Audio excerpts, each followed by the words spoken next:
there are certain people that hear this and they just go, oh, this sounds daunting. I'm never going to have any fun That's in my sex life. That's exactly what I was saying. Yeah. I can hold space for that all day long. How do we get past that to a willingness? Yeah. Well, so I do think that the pain is probably more widespread and more pervasive, and we were just talking about this the other day. Like it would be like if you had to demarinate meat. Correct. Right. That's how painstaking this feels. Yeah, absolutely not impossible, correct. Right. But painstaking. But I don't want people to feel it's not worth it. Right. And part of what I tell them is you will not feel the same way on day 1 as you will on day 60, as you will on month 6, as you will on year 2, as you will on year 5. And you know that personally. I know that personally. And so, but part of our problem as a culture, to go back to how we introduced ourselves at the beginning of this podcast, is there is no arrival point, but we have such an obsession with finish lines. So if we could break up with our obsession with the finish line, then maybe it wouldn't feel so daunting. I'm just constantly walking out and walking in too. And if we had that mindset, it wouldn't feel like I'm never there yet.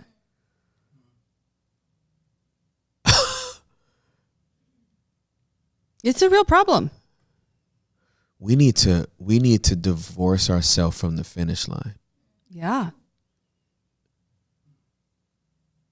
And I'm sure there's a whole lot of really complex concepts underneath that. Scarcity mentality, a need for affirmation from places that don't come from God, if I'm being honest. Yeah, for sure. Like if I am sustained and affirmed and validated by the very existence of my imperfect being because he loves me and I've received that, why do I need a finish line? I mean, like, you know what I'm saying? No. There's not going to be enough time on the other side of my finish line, so I need my finish line to be here in 12 months versus 5 years. That's a scarcity issue. Like, yeah.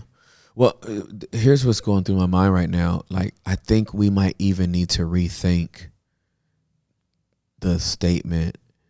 It's not about the destination. It's about the journey. I do agree with that, but tell me where you're going. In my mind, based on what you just said in this aspect, in my mind, I go, well, then don't even bring up the destination. Yeah. You know what I'm saying? Like orient yourself to a completely different thought. That way, the destination's never in your mind. Yeah. There's just certain things. I'm just supposed to be walking. Exactly. I'm supposed to be walking. I'm supposed to be living. And I should be learning and growing and changing if I'm living.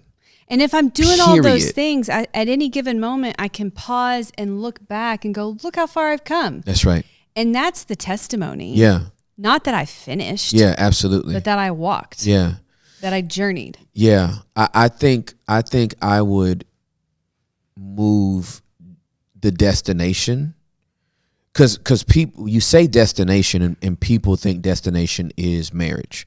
Destination is master's degree. Let's be honest, that line is always moving. That's what I was about to say. So for me, based on what you just said, I would move the destination point wherever I thought I had it. I don't even know if you were to ask me if I knew where it was. But if I'm moving my destination point, I'm moving my destination point to death.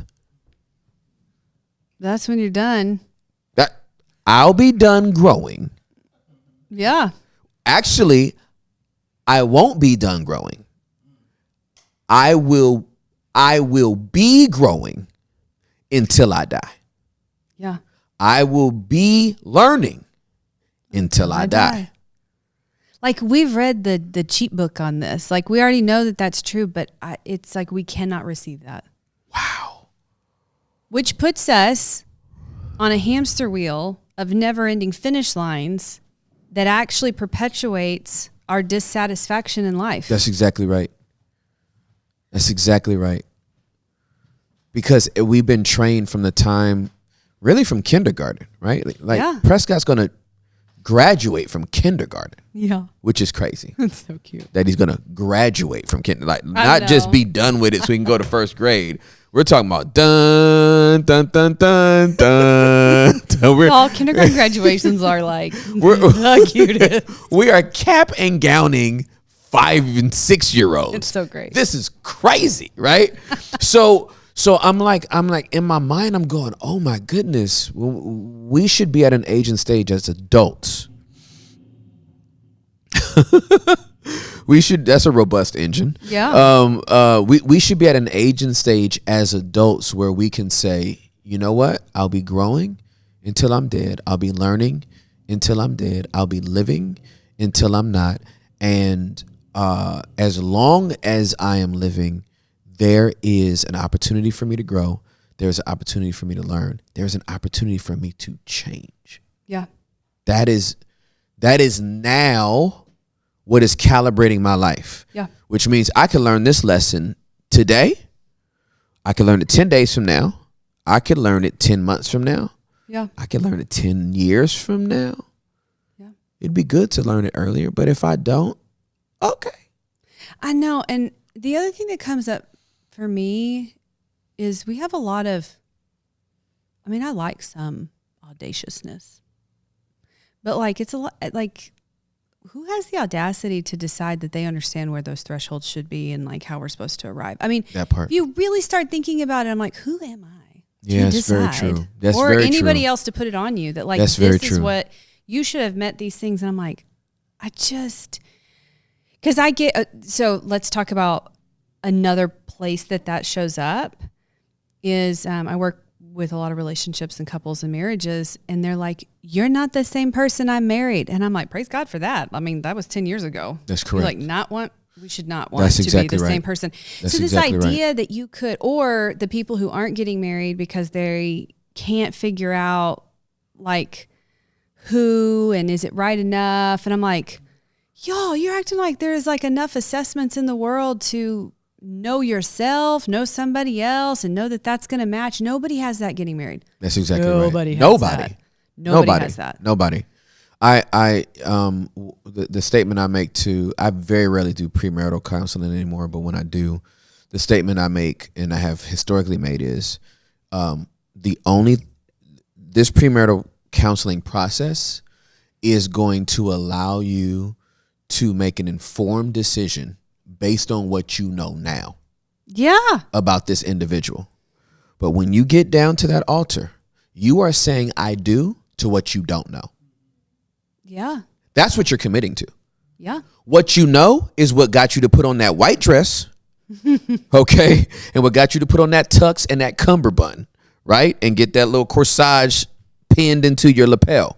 That's what got you down to this altar. Yeah.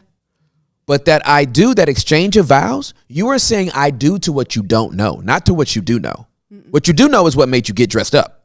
Yeah. What you don't know, that's what you're saying that I do to. Yeah. So don't be shocked after 24 months when you're like, I didn't know this about you. You was never going to know till we got married. Let's be honest. If it was, they didn't know That's either. Exactly right. It's That's not exactly like they lied. Right. No. They weren't aware. That's exactly right. That's the developmental process. That's exactly right. Nobody can be aware. Nobody knows themselves good enough to be like, here's my resume for the rest of my life. We can't do that. No. Which is a control problem, by the way. That is a control problem. That's what it like boils down to. I need control. I'm like, well, you're not going to get that, but okay. Well, let me meddle just a little bit. I know a lot of people that are single right now because it is paralysis by analysis. Oh, totally. I found this wrong with them. I found that wrong with them. They picked up 7 extra pounds. I didn't think they were going to do that.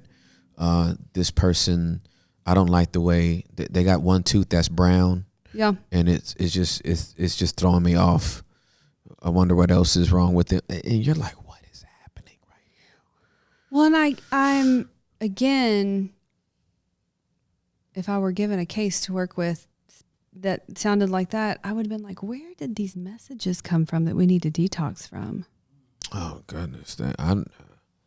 Where didn't they come from? That's a better question. Yeah. The better question is, where didn't they come from? Where did you get the message that was what was important, or that was what you needed? Or, yeah, I have lots of questions. Yeah. I have more questions than answers.